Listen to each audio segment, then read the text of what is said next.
श्री स्वामी समर्थ. जय जय स्वामी समर्थ. स्वामी कृपा चॅनलमध्ये सर्वांना नमस्कार.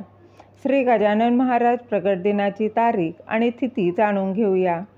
रविवार दिनांक 3 मार्च 2024 रोजी गजानन महाराज प्रगट दिन साजरा केला जाणार आहे. यंदा श्री संत गजानन महाराज यांचा 146वा प्रगट दिन आहे. जाणून घेऊया त्याविषयी अधिक माहिती. त्याआधी तुम्ही माझ्या स्वामी कृपा चॅनलला सबस्क्राईब नक्की करा. गजानन महाराजांचा जन्म कधी झाला असा प्रश्न कोणाला विचारला तर त्याचे उत्तर मिळणार आहे, कारण त्यांचा जन्म हे कोड आहे.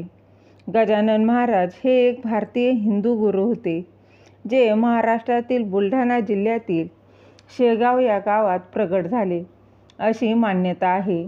श्री गजानन महाराज प्रगट झाले तो दिवस 23 फेब्रुवारी 1878 होता.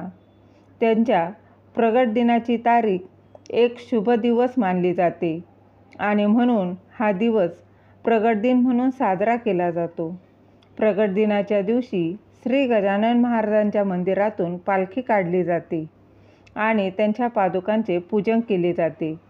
ज्या दिवशी गजानन महाराज दिसले तेव्हा ते 18 वर्षाचे होते. त्यावेळी ते शेगावातील देवीदास पातुरकरांच्या मठाबाहेर उष्ट्या पत्रावळीतील शिते उचलून खात होते.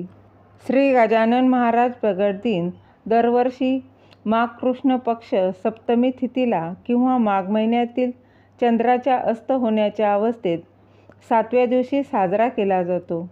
यावर्षी रविवार दिनांक 3 मार्च 2024 रोजी गजानन महाराज प्रगट दिन साजरा केला जाणार आहे.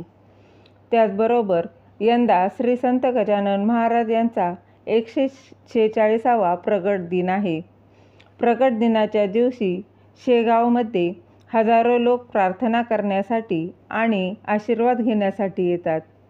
पूजा, दान, सत्संग, प्रार्थना आणि अन्नदान हे उत्सवाचे भाग आहेत. शेगावच्या श्री गजानन महाराजांना दत्तगुरू आणि श्री गणेशाचे अवतार मानले जाते. त्याचबरोबर शिर्डीचे साईबाबा आणि अक्कलकोटचे श्री स्वामी समर्थ यांचे अवतारही मानले जातात. मानवतेला सदाचार संपन्न करून महाराजांनी आपला अवतार 8 सप्टेंबर 1910ला समाधी घेऊन संपवला. दिलेली माहिती तुम्हाला आवडली असेल तर लाईक करा, शेअर करा, सबस्क्राईब करायला विसरू नका. श्री स्वामी समर्थ. जय जय स्वामी समर्थ.